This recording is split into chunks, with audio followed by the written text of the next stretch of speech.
Bullying di kampus merusak otak. Fakta neuroscience yang harus kamu tahu.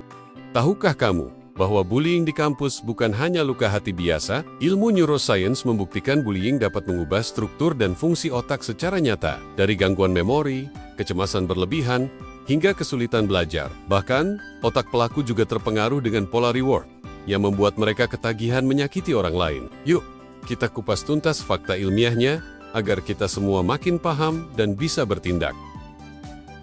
Neuroscience adalah ilmu yang mempelajari bagaimana otak bekerja, dari struktur sampai fungsi. Di dalamnya termasuk bagaimana pengalaman hidup, seperti bullying, dapat memengaruhi perkembangan dan kesehatan otak. Bullying bukan hanya persoalan perasaan yang terluka. Ilmu neuroscience membuktikan bullying meninggalkan jejak nyata di otak, yang berdampak jangka panjang bagi korban maupun pelaku. Penelitian MRI pada remaja dan mahasiswa korban bullying jangka panjang menunjukkan adanya penyusutan volume pada bagian striatum yang berperan dalam motivasi dan penghargaan otak.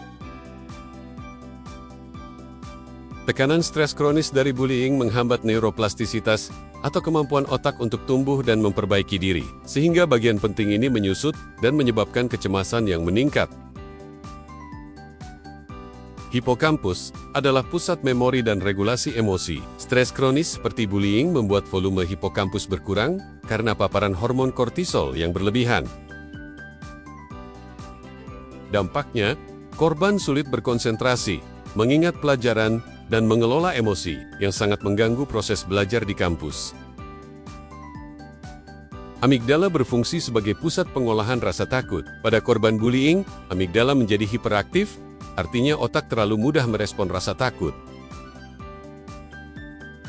Akibatnya, korban bisa mengalami kecemasan berlebih, bahkan pada situasi yang sebenarnya tidak berbahaya, mengganggu kehidupan sosial dan akademik mereka. Bullying mengganggu konektivitas antara amigdala dan korteks prefrontal medial, area yang penting untuk mengendalikan emosi dan rasa takut. Akibatnya, korban sering kesulitan mengontrol kecemasan dan terjebak dalam pola pikir negatif atau ruminasi, yang menghambat kemampuan belajar dan berinteraksi. Neuroscience menemukan bahwa saat pelaku bullying melihat orang lain kesakitan, area reward di otak mereka aktif dan melepaskan dopamin. Ini membuat perilaku menyakiti orang lain memberikan kenikmatan neurologis, sehingga menjadi sulit dihentikan dan bisa menyerupai kecanduan.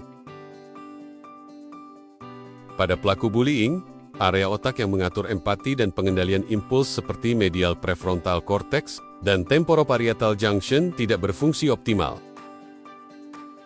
Hal ini membuat pelaku sulit merasakan penderitaan korban dan mengendalikan dorongan agresif, sehingga perilaku bullying berulang. Masa mahasiswa adalah periode akhir perkembangan otak, terutama prefrontal cortex yang berperan dalam pengambilan keputusan dan pengendalian diri. Bullying selama periode ini dapat mengganggu perkembangan koneksi saraf penting, memengaruhi fungsi eksekutif seperti perencanaan dan konsentrasi.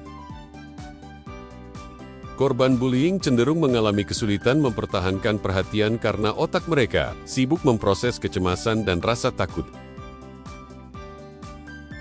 Kemampuan memori kerja menurun, membuat mereka sulit mengingat dan memahami materi kuliah, yang akhirnya menurunkan prestasi akademik. Otak memproses rasa sakit sosial, seperti dikucilkan atau dihina mirip, dengan cara memproses rasa sakit fisik. Korban bullying sebenarnya mengalami rasa sakit yang nyata dan intens, sama seperti luka fisik, tapi dalam bentuk emosional. Korban bullying seringkali terlalu empatik, sehingga rasa sakit yang mereka alami makin dalam saat melihat orang lain juga menderita. Sebaliknya, pelaku bullying cenderung kurang empati, yang memperkuat pola perilaku agresif dan kurang peduli terhadap orang lain.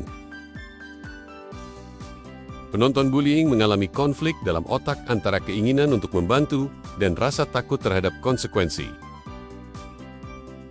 Jika norma sosial mendukung, area reward otak aktif saat mereka membantu, sehingga bisa dilatih agar lebih banyak yang berani bertindak.